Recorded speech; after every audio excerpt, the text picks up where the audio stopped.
공호 2차 방정식 22페이지 보도록 하겠습니다. 자, 선생님한테 중학교 3학년 1학기 가정을 배웠던 학생들은 이 개념을 막판에 수업을 잠시 들었었어요. 유리계수라는 개념 배웠던 기억나십니까? 문제가 나왔을 때 유리계수라는 말이 나오면요. 뭐 예를 들어 유리수 플러스 유리수 루트가 그리면 반드시 또 다른 한글은 뭐가 됩니다? 유리수 마이너스 유리수 루트가 됩니다. 이게 유리계수와 관련된 개념이었죠. 즉 유리계수라는 조건이 들어가게 되면 근 하나만 줘도 주어지지 않은 다른 근 하나를 거저 구할 수 있다요. 만약에 유리계수라는 조건이 없을 땐 한 근이 유리수 더하기 유리수 루트일 때 또 다른 한 근을 유리수 마이너스 유리수 루트다라는 주장을 펼칠 수는 없어요. 알 수 없는 거야. 하지만 유리계수라는 조건이 들어가면 무조건 유리수 마이너스 유리수 루트가 근이 된다. 이런 개념이 있었습니다. 자, 이제 개념이 약간 확장돼서 우리는 여기에서 뭘 배울 거냐? 유리계수뿐만 아니라 실계수와 관련된 개념도 배울 거예요. 자, 2차 방정식의 유리계수, 실계수, 혈렉은 이론에 대해서 공부를 하도록 하겠습니다. 첫 번째 개념은 중학교 때 배웠던 유리계수일 때만. 유리수에 반대되는 개념이 뭔데? 루트의 무리수의 대표적인 녀석이 누구야? 루트죠. 그래서 유리계수라는 조건이 주어지면 유리수 더하기 유리수 루트가 근이면 또 다른 한 근은 무조건 무엇이 된다? 유리수 마이너스 유리수 루트가 근이 된다. 선생님이 켤레라는 말은 굉장히 얼핏 보면 비슷해 보이지만 가장 중요한 부분이 완전 반대인데 붙입니다 라고 했죠? 아, 루트가 붙어있는 녀석의 부호만 반대구나 라는 사실을 알 수 있어요. 자, 그러면 똑같은 개념으로 실계수, 켤레근에 대해서 보도록 하자. 실수의 반대는 뭐예요? 허수. 허수하면 떠오르는 대표적인 개념은 뭐야? I. 그래서요, 얘는 실수 더하기 실수. 뒤에 뭐가 붙을 것 같아? I가 근이면 또 다른 한 근은 뭐가 될 것 같아? 불러볼까? 시작! 실수 마이너스 실수 I도 무조건 근이 된다예요. 결론은 뭐냐? 유리계수라는 조건이 들어가 있으면 한 근만 주어져도 남은 근 하나를 거저준 것과 똑같아요. 즉 유리계수 조건은 근의 조건이에요. 되겠습니까? 또한 실계수 조건이 나와 있으면 얘 역시 근을 얘기하고 있는 거야. 근 조건이야. 알겠죠? 바로 그 개념이다. 자, 그러면 우리 보도록 하자. 유리계수 2차 방정식의 한 근이 루트 플러스 3이에요. 유리계수라는 말이 나왔기 때문에 또 다른 한 근 거저 구할 수 있지. 불러볼까? 시작! 뭐예요? 마이너스 루트 5 플러스 3. 무조건 뒤에 풀만 바뀌는구나 라고 외우시면 안 돼요. 루트 앞에 있는 것만 부호가 반대입니다. 자, 실계수 2차 방정식의 한 근이 마이너스 3i 플러스 7일 때 또 다른 한 근은 3i 플러스 7 되겠죠. 그래서 아래 화살표 빼서 이렇게 적어 놓으시기 바랍니다. 루트와 i의 계수의 부호만 반대. 루트와 i 그냥 i 계수라고 쓸까요? 루트와 i 계수의 부호만 반대라고 이렇게 적어 놓으시기 바랍니다. 자, 그러면 왜 이런 일이 발생하는지 설명드리도록 하겠습니다. 여기에 보니까 2차 방정식이 나와 있어요. 그런데 A, B, C는 유리수야 라는 이런 조건이 문제 속에 보이네. 와, 계수를 봤더니 얘도 유리수, 얘도 유리수, 얘도 유리수예요. 일명 무슨 계수 문제다? 유리계수 문제다요. 자, 유리계수가 나오면 무조건 유리수 더하기 유리수 루트가 근이면 유리수 마이너스 유리수 루트가 근입니다 라고 했는데 이유는 다음과 같습니다. 여기에 내가 지금 이 2차 방정식을 풀어놨어요. 근의 공식으로.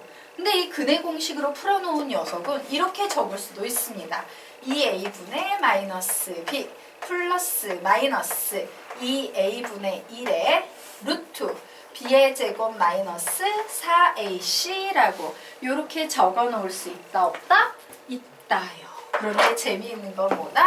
자, 유리수는요, 사칙연산 모두에 관해서 닫혀있기 때문에 유리수끼리 더해도 유리수, 빼도 유리수, 곱해도 유리수, 나눠도 유리수입니다 라고 배웠지. 자, 그러면 얘도 유리수고 얘도 유리수니까 나눠봤자 얘는 뭐가 되겠습니까? 유리수가 될 거예요. 더하기 빼기. 즉, 2도 유리수, A도 유리수, 1도 유리수니까 얘도 뭐가 되겠습니까? 유리수가 될 거예요. 그래서 우리 뭘 알 수 있다? 유리수 플러스 유리수 루트가 근이면 유리수 마이너스 유리수 루트도 근이다. 되겠습니까? 네. 자, 여기까지 됐죠? 필기 끝나셨으니까 요거 여기서는 이 빨간색이 제일 중요해. 유 적어 놓으시기 바랍니다. 자, 됐죠? 지워도 되겠습니까? 네. 자, 그러면 이제요, 실계수와 관련된 개념 얘기해 보도록 하겠습니다. 자, 실계수와 관련된 개념. 자, 여기에 이제 2차 방정식이 나와 있어요. 당연히 ABC는 여기에서는 뭐가 돼야 된다? 실수가 돼야 된다. 와우! 실계수 조건이 붙어 있구나요. 자, 그러면 얘기 한번 해보도록 하겠습니다. 아까처럼요, 근해 공식으로 실수 더하기 빼기 실수 아야 라고 얘기할 수 있기도 해요. 그런데 문제는 만약에 뒤에 있는 플러스 마이너스 실수 i가 근이야. 그런데 요 녀석이 0이야. 그래버리면 중근이었어. 이런 식의 얘기도 진행이 될 수 있기 때문에 약간 다른 방식으로 접근해 보도록 하겠습니다. 자, 여기에 보니까 2차 방정식이 나와 있는데 이 x에 관한 식을 선생님이 fx라고 부를 거예요. 그런데 이 2차 방정식의 한 허근을 w 아닙니다. 오메가라고 부르도록 할 거예요. 오메가는 허근의 대표적인 근 중에 하나예요. 나중에 오메가 시리즈라고 배우게 될 텐데 한 호근을 오메가로 하자. 그러면 근이라는 건 어떤 특징이 있어요? x 자리에 대입을 했을 때는 0이 나온다라는 특징이 있지. 얘가 근이라면. 맞아요? 그래서 선생님이 요 x 자리에 오메가를 넣었더니 f 오메가는 근이기 때문에 당연히 는 0이 되더라 라는 사실을 알았습니다. 그런데 우리 이거 배웠죠? 켤레복소수. 위에 선생님이 양변에 어차피 등식인데 양변에 똑같이 켤레복소수를 붙여도 등식은 성립하겠죠. 자, 그런데 이 f의 오메가의 켤레복소수라는 건 뭐냐면 바로 x라는 문자 자리에 오메가를 전부 대입한 이 식 위에 켤레복소수가 붙어 있는 것과 똑같은 이런 상태로 해석이 될 수 있어. 맞나요? 위에 있는 개념은 이렇게 해석이 될 수 있는데 우리 길게 붙여놓은 건 짧게 끊어 풀라는 것이다. 이런 거 배운 적 있죠? 자, 요 녀석은 다시 해석하면 중간에 A의 A의 바 그리고 오메가의 제곱의 바 그리고 오메가 바의 제곱이라 써도 되고 B에 바 붙이고 오메가에 바 붙이고 C에 바 붙이고 0에 바 붙여도 된다 안 된다? 된다. 그런데 우리 배웠죠? 실수의 경우에는 바를 붙여서 켤레복소수를 만들어도 그 꼴의 변함이 있다 없다? 없다라고 배웠어요. 결국 이 식은 그래서 이렇게 그냥 바뀌어버리게 됩니다. 그런데 이 식의 구조를 보니까 이 식이라는 게 바로 이 2차 방정식의 x 자리에 오메가 바를 대입했는데 0이 나오는 구조랑 똑같네. 즉 f의 오메가 바가 0이 되는 거랑 똑같네. 그 얘기는 오메가 바 역시 여기에 보이는 이 2차 방정식의 한 허근이라고 얘기할 수 있다 없다? 있다예요. 되겠습니까? 즉 오메가가 근이면 실수 조건 하에서는 또 다른 한 근은 오메가 바가 된다. 즉 켤레복소수가 된다예요. 그래서 fx는 0, 실계수 2차 이상의 n차 방정식에서 오메가가 근이라면 실계수 조건이 붙어 있다면 오메가의 켤레복소수도 근이다. 즉 a 플러스 bi가 근이면 a 마이너스 bi도 근이다 라는 결론에 도달하게 되는 거예요. 자, 이거는 이론이고 여러분이 기억해야 될 건 뭐야? 문제를 풀었는데 유리계수가 나오네. 무슨 생각한다? 오, 유리수 마이너스 유리수 루트도 근이겠구나. 오, 실계수가 나온다? 아, 실수 마이너스 실수 i도 또 다른 한근이라고 부를 수 있겠구나 라고 정보를 뽑아내는 거예요. 자, 여기까지 정리가 됐나요? 자, 그러면 우리요 다음 페이지 넘어가도록 하겠습니다. 자, 23페이지 보도록 하겠습니다. 자, x에 대한 2차 방정식의 한근이 3 플러스 루트 2i일 때 실수 a, b의 합을 구하쇼라고 문제가 나왔습니다. 우리는 얘를 딱 보면서 어머, a, b가 어디에 있는 건데? 얘 a, 얘 실수래. 1도 실수인데 1도 실수, b도 실수, a도 실수. 무슨 조건이 언급이 돼 있는 겁니까? 실계수 조건이 언급이 돼 있어요. 실계수 조건에서 한근이 3 플러스 루트 2i가 나왔네? 그러면 또 다른 한근은 무조건 뭐가 되겠다? 3 마이너스 루트 2i가 되겠죠. 맞습니까? 자, 그러면 얘기해보자. 와우, 한근이 얘고 한근이 얘야. 그러면 우리 얘를 각각 두근 알파하고 베타라고 한다면 알파 플러스 베타는 두근의 합이니까 몇이 되겠다? 6이 되겠다. 알파 베타는 합차 공식인데 켤레복소수끼리의 곱셈은 선생님이 실수의 제곱 더하기 허수의 제곱입니다 라고 했지. 어머, 3이 실수네. 3의 제곱 9 더하기 루트 2가 허수보니까 루트 2의 제곱은 2. 그래서 얘는 11이 나오겠다. 우리 그러면 요렇게 합이 6이고 곱이 11인 x의 제곱의 개수가 1인 2차 방정식 만들 수 있어요? 없어요? 있지. 만들어 볼까? 시작. 마이너스 6x 플러스 11은 0. 근과 개수와의 관계예요. 그래서 딱 보더니 그냥 나왔지? b는 몇입니까? 마이너스 6. a는 몇입니까? 11. 그러므로 a와 b 두 개를 더하면 답은 몇이 되겠다? 5. 요렇게 답을 내시면 되겠습니다. 됩니까? 자, 그러면 우리 넘어가도록 하겠습니다. 자, 이제 엄청나게 중요한 개념 배울 겁니다. 학생들이 얘가 얼마나 중요한지 모르는데 지금부터 배우게 되는 개념은요. 나중에 미적분 파트에서도 좀 난이도 있는 문제에서 계속해서 등장하는 아주 중요한 이론이에요. 자, 2차 방정식의 실근의 부호라는 개념에 대해서 좀 공부를 하고 갈 겁니다. 이렇게 생각하시면 돼요. 선생님이 큰 그림을 좀 보여드리자면요. 우리가 맨 처음에 2차 방정식을 배울 때 2차 방정식에서 제일 중요한 건 뭘 구하는 게 제일 중요해? 근을 구하는 게 이거 혹시 했나요? 근에서 막 판별식에서 실근의 부, 근의 분리 이렇게 넘어가는 거 혹시 했나요, 이반? 안 했나요? 예. 해드리도록 하겠습니다. 2차 방정식은 근을 구하는 게 제일 중요해요. 방정식이기 때문에. 그래서 와, 근은 어떻게 구할까? 수학자들이 막 고민하다가 만들어낸 개념이 바로 뭐야? 근의 공식이라는 개념을 만들었어요. 그래서 x는 불러보자. 시작. 2a분의 마이너스 b 플러스 마이너스 루트 b의 제곱 마이너스 4ac. 짝수 공식 불러보자. 시작. a분의 마이너스 b 다시 플러스 마이너스 루트 b 다시의 제곱 마이너스 ac 라는 거 배웠죠. 자, 그런데 수학자들이 보니까 이 근이라는 것이요.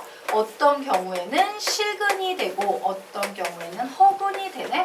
와우, 실근인지 허근인지 판단해서 구별해주는 빠른 방법은 없을까? 라고 해서 만든 개념이 바로 뭡니까? 판별식이라는 개념이에요. 그래서 판별식 D는 B의 제곱 마이너스 4AC. 판별식 4분의 D 공식은 B 다시의 제곱 마이너스 AC. 이런 공식을 만들었죠. 그리고 그 후에 여기에 추가적으로 수학자들이 뭘 가르치기 시작했다? 이제 근과 개수와의 관계를 가르치기 시작합니다. 근과 개수와의 관계. 그래서 우리 뭐 배웠어요? 알파 플러스 베타는 불러볼까? 시작! 마이너스 A분의 B. 알파 베타는 A분의 C. 이거 필기 안 해도 되는데. 그냥 큰 그림을 보여주는 거니까 필기 안 하셔도 돼요. 뒤로 쭉쭉 나가서 너무 많아? 예, 그냥 구경만 하십시오. 자, 그리고 절대값 알파 마이너스 베타는 불러볼까요? 시작! 절대값 a분의 루트 b의 제곱 마이너스 4ac. 야, 20번 읽었으면 막 줄줄 나와야 되는데 안 읽은 거 같다? 자, 좀 잘하자. 시작! 절대값 a분의 2 루트 b 다시의 제곱 마이너스 ac. 뭐 요런 거 나 배웠습니다. 그래서 우리가 요런 개념을 배웠어요. 하나 질문 드려볼게요. 여러분 여기에 나와 있는 이 공식 중에서 안 외우는 거 있어 없어? 없지? 다 외우지? 맞아? 까놓고 말할까? 물론 약간 추가가 된 부분이 있기는 하지만 여기까지가 중학교의 2차 방정식의 이론이에요. 그러면 고등학교에서의 2차 방정식의 이론은 이제 딱 2개만 추가로 더 배워. 그러면 그 2개를 잘 해야 돼? 못 해야 돼? 엄청 잘해야 되겠지. 맞습니까? 근데 대부분의 애들은요. 이 뒤에 배우는 건 거의 기억을 못해요. 왜? 딱 4문제씩만 시중교재로 풀고 가다 보니까 기억을 못해. 제일 중요한 건 지금부터 나오는데 그래서는 안 된다는 거야. 너희들이 얘네들을 다 외우듯이 지금부터 배우는 개념도 완벽하게 공부하고 암기하고 기억하셔야 돼요. 자, 이제 배우는 개념이 뭐냐면요. 수학자들이 가만히 보니까 이 실근이라는 녀석은 두 근이 모두 양근인 경우도 있고 두 근이 모두 음근인 경우도 있고 서로 다른 부호의 근인 경우도 있더라요. 그래서 실근의 부호에 관한 개념을 정리할 수 있겠구나 해서 만든 개념이 실근의 부호라는 개념이 되겠습니다. 요 실근이 두 근이 모두 양근이 되는 경우도 있고 이 실근이 두 근이 모두 안 적으셔도 돼요. 음근이 되는 경우도 있고 이 실근이 두 근이 각각 하나는 양근, 하나는 음근, 즉 서로 다른 부호의 근을 갖는 경우도 있는데 이 녀석을 만족시킬 조건은 어떤 게 필요하지? 라고 했어요. 자, 이때 두 근이 모두 양근이려면 우선 두 근이 모두 실수여야 돼. 그러므로 판별식 D는 0 이상이다. 야, 모두 실수여야 돼. 판별식 D는 0 이상이어야 돼. 자, 그런데 두 근이 모두 양근이 되려면 이제 근과 계수와의 관계를 이용합니다. 알파 플러스 베타는 0보다 양수 더하기 양수니까 그다. 그럼 곱한 건 어떻게 되는데요? 0보다 양수 곱하기 양수는 그다. 이렇게 되겠지. 그래서 두 근이 모두 양근일 조건을 구하세요 라고 하면요. 여러분은 이 세 개의 조건을 모두 만족시키는 공통 범위를 구해야 되는 거예요. 자, 두 근이 모두 음근일 때는 알파 플러스 베타는 0보다 작다가 되겠죠. 알파 베타는 0보다 크다가 되겠죠. 이 조건을 세 개를 동시에 만족하는 조건을 구하시면 됩니다. 자, 서로 다른 부호의 근일 때는 되게 쉬워요. 그냥 알파 베타 하나만 따져주시면 됩니다. 얘가 0보다 작다. 얘만 따져주면 돼요. 얘가 기초야. 변형이 일절 없는 기초. 우리는 이 통째적인 이 통째로의 요 부분을요. 우리가 마치 얘네들을 머릿속에 잘 기억하고 있듯이 얘를 통째로 암기하셔야 되는 거예요. 지금부터 알겠습니까? 되게 중요한 개념이에요. 그리고 이 개념은 나중에 근의 분리라는 개념으로 발전이 돼요. 얘는 그래프가 필요하기 때문에 2차 함수에서 배우게 될 거야. 2차 방정식 이론이지만 2차 함수에서 배우게 될 거고요. 실근의 부호와 근의 분리의 차이는 뭐냐면 이런 차이예요. 실근의 부호는 기준이 0이야. 0을 중심으로 근이 여기 있나? 여기 있나? 여기 있나? 이걸 본다면 근의 분리는 이제 기준이 바뀌어요. 두 근이 모두 7보다 큰가? 두 근이 모두 7보다 작은가? 한 근은 7보다 크고 한 근은 7보다 작은가? 라는 조건으로 바뀌어요. 사실은 같은 개념 라인이지. 맞아요? 그래서 우리가 지금부터 배우는 고등수학에서 최초로 나오는 2차 방정식 이론의 제목은 뭐하고 뭐다? 시작! 실근의 부호와 근의 분리다. 우선은 제목부터 외우고 가자. 지금부터 뭐 배울 거라고? 시작! 실근의 부호, 근의 분리, 실근의 부호, 근의 분리, 실근의 부호, 근의 분리. 2개만 배우면 2차 방정식 이론은 끝나요. 자, 그러면 우리가 지금부터 2차 방정식의 실근의 부호와 관련된 개념 정리하도록 하겠습니다. 여기에 나와 있네요. 이미 선생님이 말씀드렸습니다. 두 근이 모두 양근이 되건 음근이 되건 양수가 음수가 되기 위해선 실수부터 돼야 되기 때문에 그래, 얘는 우선 실근이 되기 위해선 판별식 D가 0 이상이어야 돼. 판별식 D가 0 이상이어야 돼. 자, 그리고 우리 선생님이 말하기를 두 근이 모두라는 말이 나오면 앞으로 항상 조건 3개를 만족시켜야 된댔어. 두 두근이 모두라는 말이 수학 문제에서 보이면 무조건 조건 3개를 만족시켜야 된댔어. 3자도 그려놓으시기 바랍니다. 이때 두근이 모두 양근이면 두근의 합과 두근의 곱은 각각 모두 다 0보다 크다, 0보다 크다가 될 거고, 두근이 모두 음근이면 음수 더하기 음수는 0보다 작겠지만 음수 곱하기 음수는 0보다 크겠죠. 하지만 서로 다른 부호의 근은 아주 운 좋게도요. 알파 베타는 0보다 작다라는 요 하나의 조건만 만족하면 돼 라고 우선은 요 녀석을 공식으로 기억을 하셔야 됩니다. 적어 놓으시기 바랍니다. 이거 되게 중요해. 3자, 3, 3 가지 조건이라는 의미에 앞으로 두근이 모두라는 말만 보면 3가지 조건 이렇게 기억을 하시면 돼요. 자, 여기까지 되셨습니까? 자, 그러면 우리는 이제 밑에 정리해 보도록 하겠습니다. 위의 개념은 가장 기본적인 문제 유형이다요. 예, 수많은 변형 유형이 존재하는데 변형 유형은 고등학교 1학년 때 중요해요.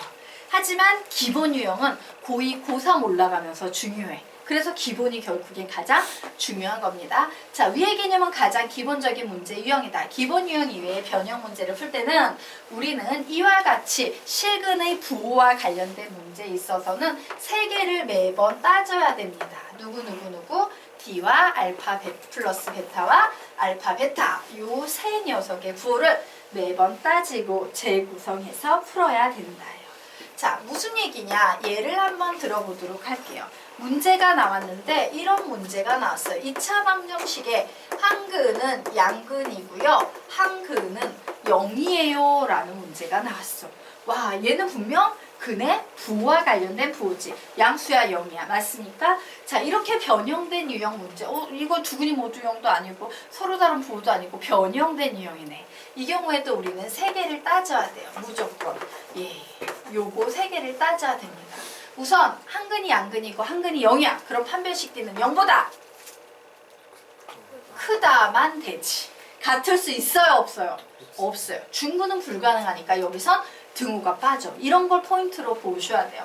알파 플러스 베타는 0보다 크다 되겠죠. 알파 베타는 0이다. 이렇게 변형된 식으로 문제를 푸셔야 되는 거예요. 되겠습니까?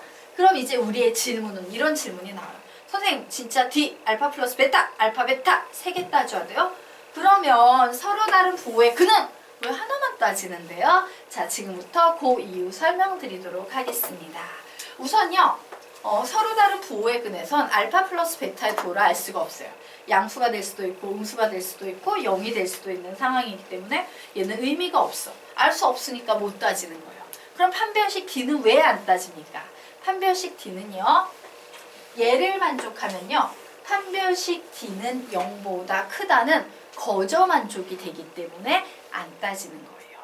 마치 이런 느낌이지. 우리가 문구사에 갔더니 야, 노트 사면은 잘 안 팔리는 연필 끼워 넣어줄게 이래서 노트 하나 사는데 연필 딸려오는 격으로 얘 부호 하나 만족시켰는데 판별식는 0보다 크다라는 부호가 자동으로 만족되기 때문이에요. 살펴보도록 하겠습니다.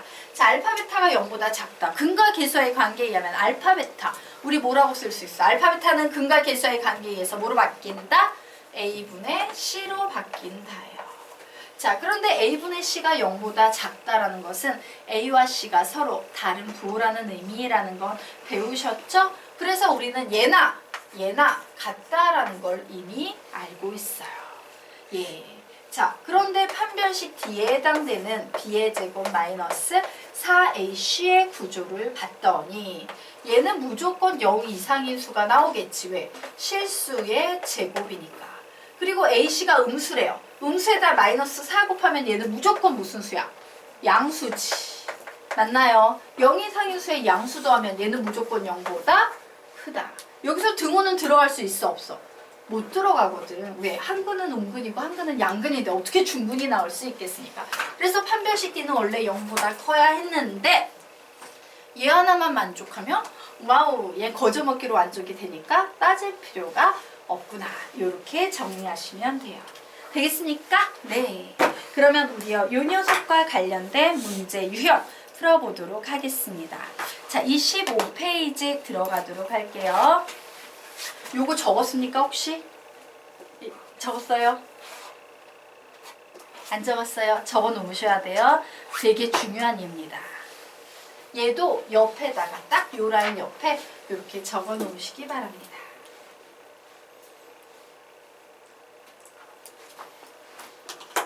네, 물 좀 갖고 올게요.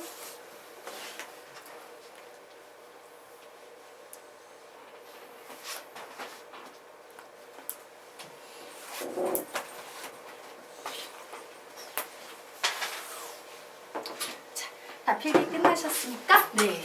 자, 그러면 이 개념과 관련된 문제 유형 풀어보도록 하자. 다음 페이지로 넘어갑니다. 25페이지. 자, 2차 방정식의 두 군이 모두 양수가 되도록 하는 실수 K의 범위를 구하시오 라는 문제가 나와 있어요.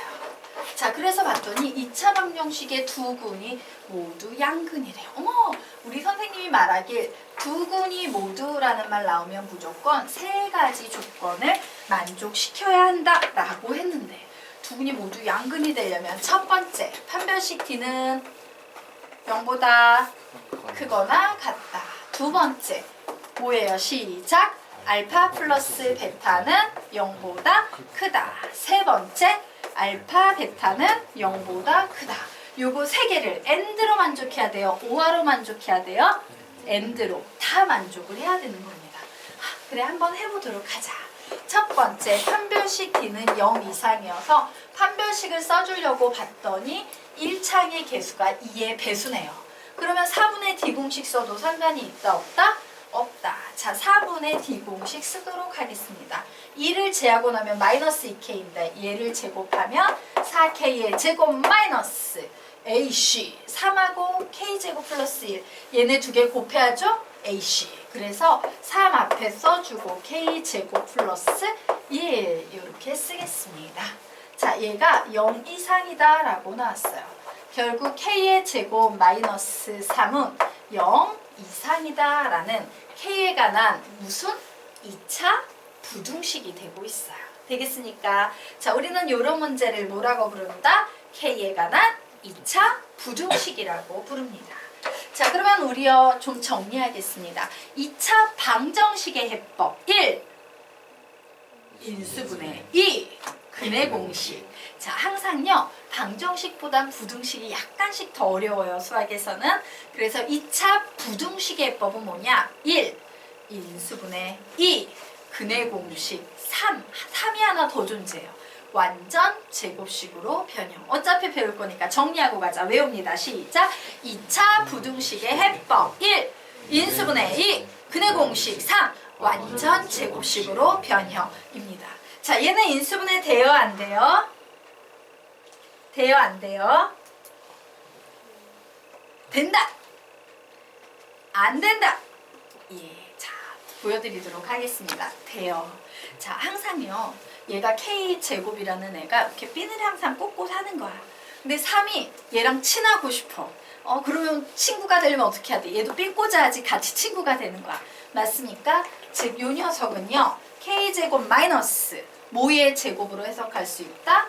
루트 3의 제곱으로 해석할 수 있어요. 그러면 합차 공식이 되네. 그러므로 K 마이너스 루트 3, K 플러스 루트 3은 0 이상이다.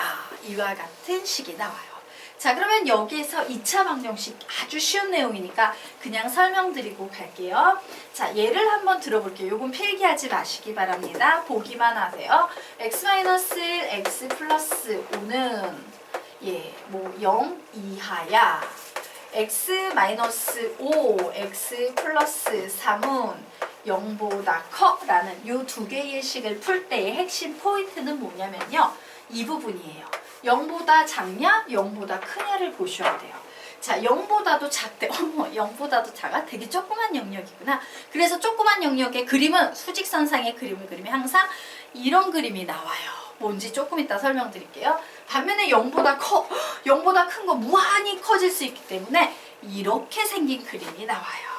자, 설명드리면 요런 얘기입니다. 오, 요런 그림은 등호가 들어가면 무조건 새까맣게 칠해주면서 범위가 요런 식으로 나오게 되는 반면 0보다 큰 경우에는 무한히 나가야 되기 때문에 얘는 등호 없으니까 뻥뻥 뚫려 놓은 상태에서 무한히 바깥쪽으로 쫙 이렇게 돼버리는 거야. 알겠습니까? 0보다 작을 땐 0보다도 작아. 0보다 그땐 0보다 커. 뭐 이런 식으로 된다. 라고 보시면 돼요. 그러면 여기 오는 숫자는 어떻게 구하냐? 얘를 0으로 만드는 x값 1. 얘를 0으로 만드는 x값 마이너스 5.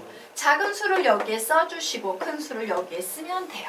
그래서 요 2차 부등식을 풀게 되면 x는 마이너스 5 이상 1 이하라고 요 그림을 그대로 답으로 내주시면 돼요. 그러면 요 그림은요, 여기에 무슨 숫자 오겠습니까? 마이너스 3. 여기는 5. 답은요, x는 마이너스 3보다 작거나 5와 x는 5보다 크다. 이렇게 되는 거예요. 되겠습니까? 자, 그러면 우리 이제 얘 풀 수 있겠네요. 그래, 얘는 0보다 크다니까 쫙 이렇게 되는 거지. 작은 거보다 작거나 같